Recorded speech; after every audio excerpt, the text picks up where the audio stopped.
Bismillahirrahmanirrahim. Assalamualaikum warahmatullahi wabarakatuh. Salam sejahtera.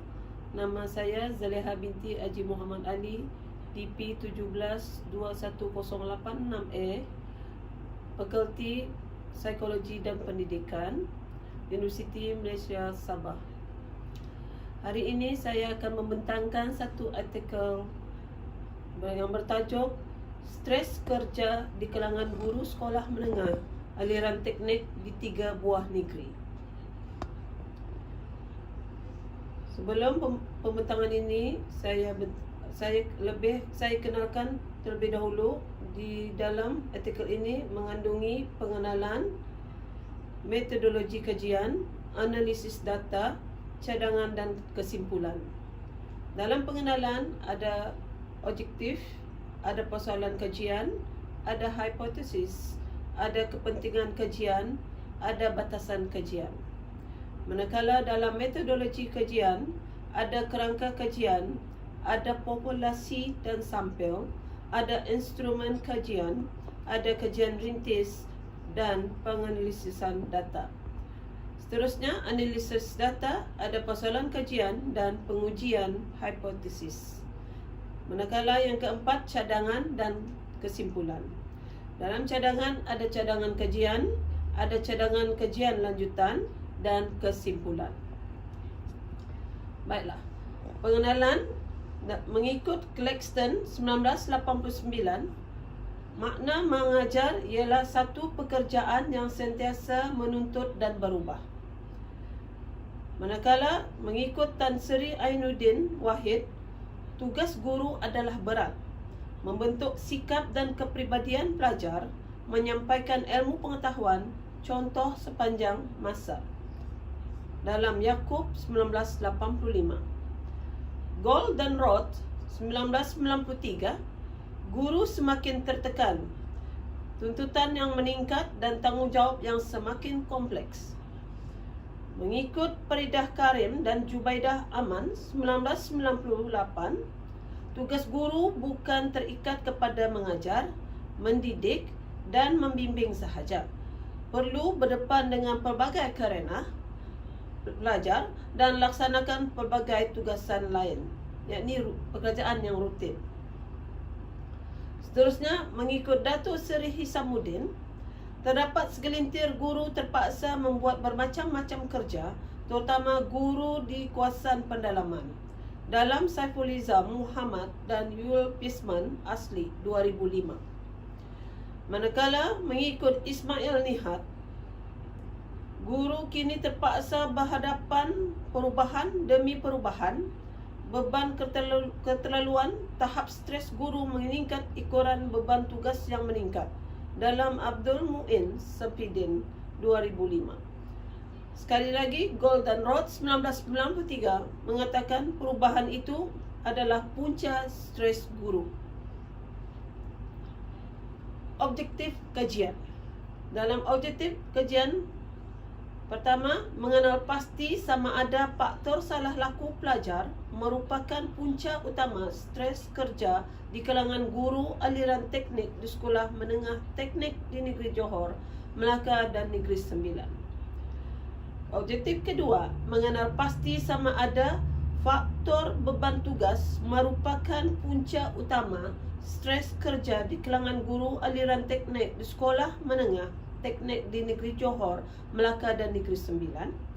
Objektif ketiga, mengenal pasti sama ada faktor kekangan masa dan sumber merupakan punca utama stres kerja di kalangan guru aliran teknik di Sekolah Menengah Teknik di Negeri Johor, Melaka dan Negeri Sembilan. Objektif keempat, mengenal pasti sama ada faktor perhubungan interpersonal merupakan punca utama stres kerja di kalangan guru aliran teknik di Sekolah Menengah Teknik di Negeri Johor, Melaka dan Negeri Sembilan. Objektif kelima, mengenal pasti sama ada faktor penghargaan merupakan punca utama stres di kalangan guru aliran teknik di Sekolah Menengah Teknik di Negeri Johor, Melaka dan Negeri Sembilan. Dan objektif yang keenam, mengetahui tahap stres di kalangan guru aliran teknik di sekolah menengah teknik di Negeri Johor, Melaka dan Negeri Sembilan. Dalam persoalan kajian, terdapat 8 persoalan kajian. Persoalan pertama, adakah faktor salah laku pelajar merupakan punca utama stres kerja di kalangan guru aliran teknik di sekolah menengah teknik di Negeri Johor, Melaka dan Negeri Sembilan? Soalan kajian kedua, adakah faktor beban tugas merupakan punca utama stres kerja di kalangan guru aliran teknik di sekolah menengah teknik di Negeri Johor, Melaka dan Negeri Sembilan? Persoalan kajian 3, adakah faktor kekangan masa dan sumber merupakan punca utama stres di kalangan guru aliran teknik di sekolah menengah teknik di Negeri Johor, Melaka dan Negeri Sembilan? Persoalan keempat, adakah faktor interpersonal merupakan punca utama stres kerja di kalangan guru aliran teknik di sekolah menengah teknik di Negeri Johor, Melaka dan Negeri Sembilan? Persoalan kajian kelima, adakah faktor penghargaan merupakan punca utama stres kerja di kalangan guru aliran teknik di sekolah menengah teknik di Negeri Johor, Melaka dan Negeri Sembilan? Persoalan kajian keenam, apakah tahap stres di kalangan guru aliran teknik di sekolah menengah teknik di Negeri Johor, Melaka dan Negeri Sembilan? Persoalan ketujuh, adakah terdapat perbezaan yang signifikan stres kerja di kalangan guru aliran teknik di sekolah menengah teknik di Negeri Johor, Melaka dan Negeri Sembilan dari segi jantina, status perkahwinan dan kelulusan akademik tertinggi? Persoalan kajian ke-8, adakah terdapat hubungan yang signifikan antara stres kerja di kalangan guru aliran teknik di sekolah menengah teknik di Negeri Johor, Melaka dan Negeri Sembilan dengan umur, pengalaman mengajar dan pendapatan gaji sebulan? Seterusnya, hipotesis kajian. Dalam hipotesis kajian 01, tidak terdapat perbezaan stres kerja di kalangan guru aliran teknik di sekolah menengah teknik di Negeri Johor, Melaka dan Negeri Sembilan dari segi jantina. 02, tidak terdapat perbezaan stres kerja di kalangan guru aliran teknik di sekolah menengah teknik di Negeri Johor, Melaka dan Negeri Sembilan dari segi status perkahwinan. 03, tidak terdapat perbezaan stres kerja di kalangan guru aliran teknik di sekolah menengah teknik di Negeri Johor, Melaka dan Negeri Sembilan dari segi kelulusan akademik tertinggi. 04, tidak terdapat hubungan yang signifikan antara stres kerja di kalangan guru aliran teknik di sekolah menengah teknik di Negeri Johor, Melaka dan Negeri Sembilan dengan umur. 05, tidak terdapat hubungan yang signifikan antara stres kerja di kalangan guru aliran teknik di sekolah menengah teknik di Negeri Johor, Melaka dan Negeri Sembilan dengan pengalaman mengajar. 06, tidak terdapat hubungan yang signifikan antara stres kerja di kalangan guru aliran teknik di sekolah menengah teknik di Negeri Johor, Melaka dan Negeri Sembilan dengan pendapatan gaji sebulan. Dalam kepentingan kajian, ada 3 difokuskan, iaitu guru, kedua KPM atau GPN atau PPD atau sekolah, dan ketiga penyelidik. Kepentingan kajian kepada guru yang memberi kesedaran tentang bahayanya stres kerja guru, membantu mengatur langkah untuk menimakan stres. Manakala kepada KPM atau JPN atau PPD atau sekolah yang merangka program untuk mendedahkan guru tentang kemahiran mengurus stres. Manakala penyelidik memberikan kesedaran tentang punca-punca utama stres kerja guru, mengatur langkah untuk menghadapinya. Dalam skop dan batasan kajian, pertama, responden kajian hanya melibatkan guru-guru aliran teknik di sekolah menengah teknik di Negeri Johor, Melaka dan Negeri Sembilan. Tidak dapat menggambarkan stres kerja di kalangan semua guru aliran teknik atau guru akademik biasa. Kedua, instrumen soal selidik bergantung kepada keupayaan responden menggunakan persepsi dan daya ingatan mereka terhadap item yang diselidiki. Kedua, bergantung kepada keikhlasan dan kejujuran responden untuk menjawab. Ketiga, stres yang dialami oleh responden di luar tempat kerja tidak termasuk dalam kajian. Dan keempat, tertumpu kepada 5 faktor stres kerja guru. Dalam kerangka kajian stres kerja guru, ada 3 pemulih ubah. Pertama, pemulih ubah tidak bersandar. Kedua, pemulih ubah sederhana. Ketiga, pemulih ubah bersandar. Dalam pemulih ubah tidak bersandar, ada faktor-faktor stres kerja. Pertama, salah laku pelajar. Kedua, beban tugas. Ketiga, kekangan masa dan sumber. Keempat, perhubungan interpersonal. Kelima, penghargaan. Manakala kedua, pemulih ubah sederhana, ciri-ciri demografi guru. Pertama, umur. Kedua, jantina. Ketiga, status perkahwinan. Keempat, kelulusan akademik tertinggi. Kelima, pengalaman mengajar. Dan keenam, pendapatan gaji sebulan. Manakala pemulih ubah bersandar, iaitu tahap stres kerja. Seterusnya kita masuk kepada populasi dan sampel. Dalam populasi, semua guru aliran teknik di Sekolah Menengah Teknik di Negeri Johor, Melaka dan Negeri Sembilan. Manakala sampelnya, kaedah persampilan rumpun pelbagai peringkat, kluster atas kluster. Dalam peringkat 1, pilih 3 buah sekolah dari setiap negeri secara rawak. Setelah itu, peringkat kedua, pengkaji akan memilih responden secara rawak, yakni bilangan responden diperlukan berdasarkan jadual Krejci dan Morgan 1970. Pengkaji akan memilih populasi mengikut bilangan guru aliran teknik bagi 9 buah sekolah yang dipilih seramai 120 buah, dan sampel bilangan responden yang dipilih 92 orang. Dalam instrumen kajian ada kaedah soal selidik. Kaedah soal selidik menggunakan Teacher's Stress Inventory, nilai Alpha Cambridge 0.93. Dibentuk oleh Boyle dan kawan-kawan pada tahun 1995 dan diubah suai oleh Mokhtar 1998 dan Mazlan pada tahun 2002. Kemudian diubah suai oleh penyelidik untuk disesuaikan dalam konteks guru aliran teknik. Soal selidik terbahagi kepada 2 bahagian, iaitu bahagian A dan bahagian B. Bahagian A, latar belakang responden yang mengandungi jantina, umur, bangsa, status perkahwinan, jurusan, kelulusan akademik tertinggi, pengalaman mengajar dan pendapatan gaji sebulan. Manakala bahagian B ada 48 item untuk menyelidik 5 faktor stres dalam kerja.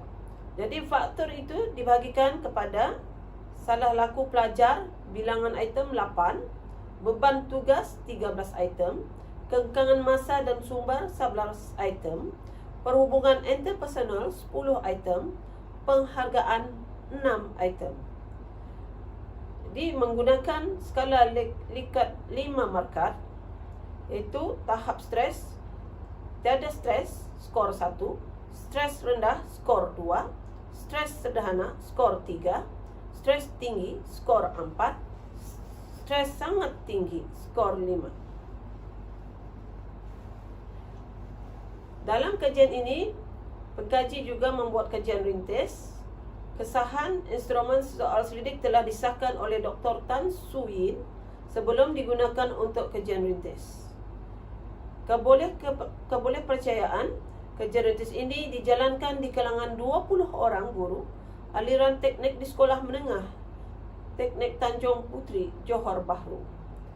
Nilai Alpha Cambridge bagi kesemua item ialah 0.982 seperti yang disarankan oleh Muhammad Najib tahun 1999, 0.80. Dalam penganalisan data, latar belakang responden akan diuji melalui deskriptif, iaitu kekerapan kekerapan peratusan min dan sisihan piawai.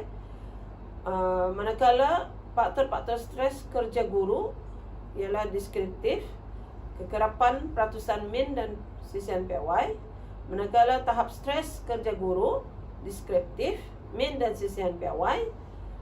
Manakala hipotesis kajian antara 1 hingga ke 6, iaitu jantina, status perkahwinan, kelulusan akademik tertinggi, umur, pengalaman mengajar, pendapatan gaji sebulan, akan diuji melalui inferensi, iaitu ujian tidak bersandar, ujian ANOVA dan ujian korelasi piasan. Pengelilisan data, jadual 2 menunjukkan pengkerasan tahap stres kerja berdasarkan skor min. Jumlah skor item dari 1.00 hingga 2.33 aras menunjukkan stres kerja rendah. 2.34 hingga 3.66 aras stres kerja menunjukkan sederhana. 3.67 hingga 5.00 aras stres kerja menunjukkan tinggi. Analisis data. Dalam analisis data, persoalan kajian dan pengujian hipotesis. Persoalan kajian pertama, faktor salah laku pelajar. Persoalan kajian 2, faktor beban tugas. Persoalan kajian 3, faktor kekangan masa dan sumber. Persoalan keempat, faktor penghubungan interpersonal. Persoalan kajian yang kelima, faktor penghargaan. Persoalan kajian yang keenam, tahap stres kerja. Pengujian hipotesis. Pertama, perbezaan, yakni jantina. Kedua, perbezaan status perkahwinan. Ketiga, perbezaan kelulusan akademik tertinggi.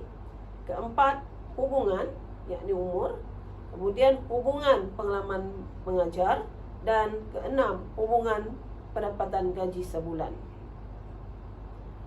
Dalam persoalan kajian 1 hingga 5, kita akan melihat persoalan kajian pertama, adakah faktor salah laku pelajar merupakan punca utama stres kerja di kalangan guru aliran teknik di sekolah menengah, teknik di Negeri Johor, Melaka dan Negeri Sembilan.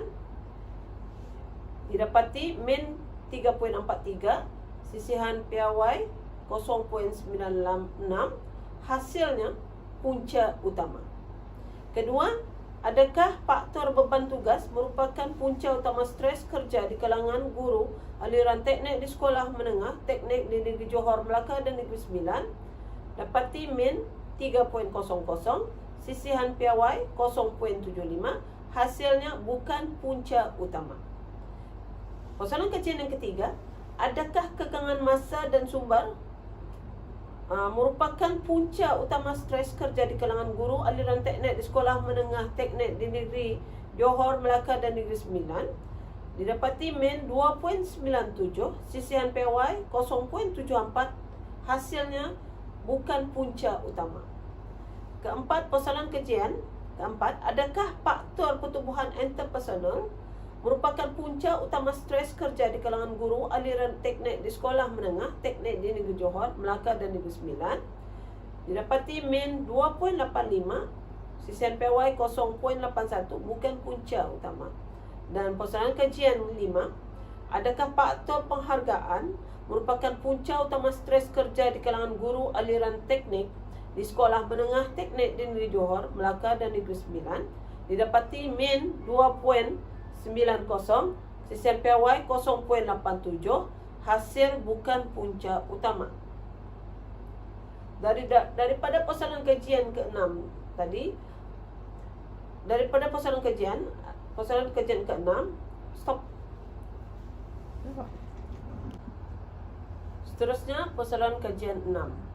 Apakah tahap stres kerja di kalangan guru aliran teknik di sekolah menengah, teknik di Negeri Johor, Melaka dan Negeri Sembilan? Jadual 10 menunjukkan tahap stres kerja mengikut min dan sisihan piawai bagi setiap faktor stres kerja. Bilangan pertama, faktor stres kerja salah laku pelajar min 3.43, sisihan piawai 0.96, punca pertama, tahap sederhana. Yang kedua, faktor stres kerja beban tugas min 3.00, sisihan piawai 0.75, punca kedua sederhana. Yang ketiga, kekangan masa dan sumber. Min 2.97, sisihan piawai 0.74, punca ketiga tahap sederhana. Keempat, perhubungan interpersonal. Min 2.85, sisihan piawai 0.81, punca kelima tahap sederhana. Manakala yang kelima, penghargaan.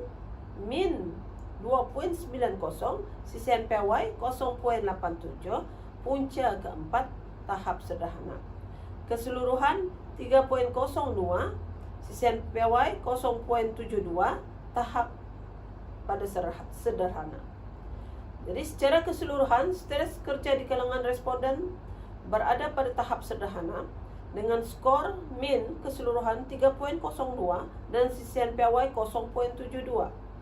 Faktor salah laku pelajar muncul sebagai punca utama, diikuti oleh faktor beban tugas, kekangan masa dan sumber, penghargaan dan perhubungan interpersonal. Dalam pengujian hipotesis, 0 jantina diterima 0.43 nilai signifikannya. 0 kedua, status perkahwinan diterima, nilai signifikan 0.83. 0 ketiga, kelulusan akademik tertinggi diterima, nilai signifikan 0.51. 0 keempat, umur diterima, nilai signifikan 0.52. 0 kelima, pengalaman mengajar diterima, nilai signifikan 0.57. 0 keenam, pendapatan gaji sebulan, nilai signifikan 0.41. Signifikan pada aras keertian 0.05.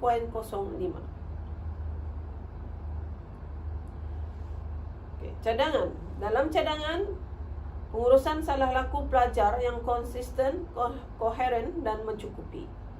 Pertama, Kementerian Pengetua dan Guru berunding dan membentuk dasar peraturan disiplin pelajar yang jelas dan mudah dipahami. Cadangan kedua, guru meningkatkan kemahiran pengurusan bilik kerja. Cadangan ketiga, tugas-tugas pentadbiran dikecualikan kepada guru, diserahkan kepada pihak pentadbiran dan kerani khas. Cadangan keempat, pembantu makmal disediakan. Cadangan kelima, pengetua memberi arahan kerja yang jelas. Cadangan keenam, kebajikan guru dikaji semula dari segi gaji dan kenaikan pangkat. Cadangan ketujuh, guru berusaha menguruskan stres kerja. Cadangan ke-8, KPM, JPN, PPD dan sekolah adakan kursus, seminar atau bengkel menguruskan stres kerja guru. Manakala cadangan kajian lanjutan, pertama, melibatkan lebih banyak negeri atau seluruh negara. Dengan itu, bilangan responden dan negeri bertambah, kesahan kajian meningkat. Kedua, cadangan melibatkan guru-guru aliran vokasional, boleh membuat perbandingan. Kemudian ketiga, metodologi kajian dipelbagaikan. Kaedah kualitatif seperti temu bual boleh digunakan selain kaedah kuantitatif. Cadangan keempat, bandingkan stres kerja yang dialami oleh guru aliran teknik dan guru akademik biasa. Dan cadangan kajian lanjutan yang kelima, perbandingan stres kerja sebelum dan selepas pelaksanaan dasar pengajaran mata pelajaran teknik dan vokasional dalam bahasa Inggeris. Untuk kesimpulan, dalam Suradi Salim 1988, kesihatan mental dan fizikal guru memainkan peranan penting dalam proses pengajaran dan pembelajaran. Dalam Fable 1991, kesan stres kerja guru dan burnt out terhadap sistem pendidikan ternyata serius. Jadi isu stres kerja guru harus diberi perhatian yang serius, walaupun kajian ini telah membuktikan bahawa stres kerja guru itu di tahap yang sederhana. Masalah stres kerja yang tinggi perlu ditangani sebelum ia merebak dan merosakkan sistem pendidikan negara kita. Bak kata pepatah, mencegah lebih baik daripada merawat. Dengan ini saya sudahi, wabillahi taufiq wal hidayah. Wassalamualaikum warahmatullahi wabarakatuh. Sekian, terima kasih.